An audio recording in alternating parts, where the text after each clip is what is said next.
So, polling day is on July 10th, and as with every election, there will be a few areas where the competition may be especially heated.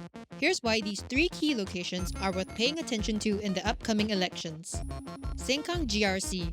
This is the newly formed GRC that has absorbed parts of several territories, namely Sengkang West SMC and Pasir Ris Punggol GRC, plus the entirety of Punggol East SMC. The disappearance of Punggol East SMC is particularly interesting as the ward has actually changed hands between PAP and WP a couple of times. WP's Li Lian won it in the 2013 by-election, which was triggered by the resignation of PAP MP Michael Palmer. Her victory against PAP's Kopo Kum came with a decisive margin that was close to 11%. In GE2015, however, PAP won Punggol East SMC back with veteran MP Charles Chong.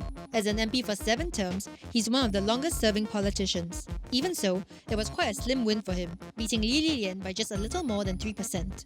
Charles Chong is no stranger to close competitions. During GE2011, he went up against WP's Yi Zhenzhong for Joo Chiat SMC, winning by just 388 votes. Joo Chiat SMC was later absorbed into Marine Parade GRC for the 2015 election. The Workers' Party has confirmed its contest of Sengkang GRC.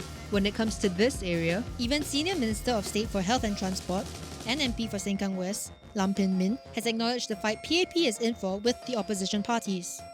Punggol East SMC has demonstrated an appetite for voting for the opposition, and now that it's been absorbed into Sengkang GRC, there's definitely going to be fierce competition.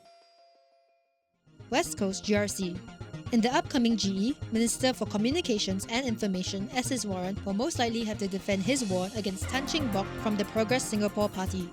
West Coast GRC has absorbed parts of Choa Chu Kang GRC and Hong Kong North SMC, where MP Amy Khor is immensely popular, as indicated by her sweeping 75% of the vote in 2015. The addition of this stronghold into the constituency will be a boost for PAP to hold on to West Coast. But the PSP's chief is considered something of a heavyweight himself, given that he comfortably won Ayer Rajah SMC as a PAP MP for 6 elections in a row, from 1980 to 2001. In 2006, he retired from politics and the SMC was absorbed by West Coast GRC. It's likely PSP will be the only opposition party in West Coast GRC, as the Reform Party have decided not to contest there, although they did so in the past 2 elections. Aljunied GRC. And finally, the GRC that everyone will be keeping an eye on. Aljunied GRC has been commonly considered a WP stronghold since its landmark victory in 2011. People's Action Party, 59. In the 2015 elections, WP maintained its hold over Aljunied, withstanding a swing back towards PAP, winning only by an extremely narrow margin of 50.95%. The upcoming election is likely to be an intense competition for WP in Aljunied. In recent years, the Aljunied GRC WP team has come under the shadow of the Aljunied Hougang Town Council case, in which the High Court found key members of the Workers' Party liable for damages to AHTC over a breach of duties. WP has since filed an appeal against the judgment. Furthermore, Low Tia Kiang will not be running in GE2020 and said that he felt his work was done, although this isn't an indication he's retiring from politics anytime soon. The absence of the veteran party figure means the Workers' Party will have to put in extra effort to retain voter support, and it will be these members who are contesting Aljunied in 2020.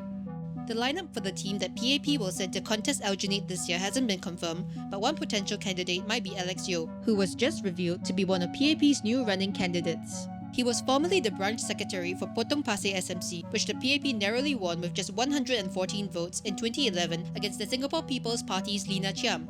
Having some experience with going up against a formidable opposition party will likely be useful in 2020. Aljunied GRC made history by being the first GRC to be won by an opposition party. Now that the WP team is facing multiple challenges, it's definitely worth watching to see if this historic feat will survive another election. In the wake of COVID-19, however the results turn out, our new government will have a long road ahead of them in stabilizing the country, helping the economy to recover, and restoring hope amongst people in Singapore.